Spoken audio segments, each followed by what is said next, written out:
এই দুনিয়াটা হলো একটা পরীক্ষা দেওয়ার স্থান, আর আখেরাত পুরস্কার পাওয়ার স্থান। অতএব দুনিয়া নিয়ে আপনি বেশি টেনশন করিয়েন না। দুনিয়ার কথা কম ভেবে আখেরাতের কথা চিন্তা করুন। দুনিয়া আপনি কতদিন থাকবেন?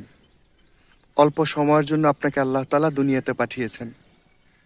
এই অল্প সময়ের ভালো থাকার জন্য আপনার কত চেষ্টা, প্ল্যান, প্রোগ্রাম, পরিকল্পনা। আখেরাতে যে আপনি চিরস্থায়ী থাকবেন, চিরস্থায়ী একটা জিন্দেগি, আপনি সেখানে কিভাবে ভালো থাকবেন? এমন কি চেষ্টা, প্ল্যান, প্রোগ্রাম, পরিকল্পনা আমার ভিতরে আছে? একটু চিন্তা করুন তো ভাই। অতএব দুনিয়া নিয়ে বেশি চিন্তা না করে একটু আখেরাতের কথা চিন্তা করুন।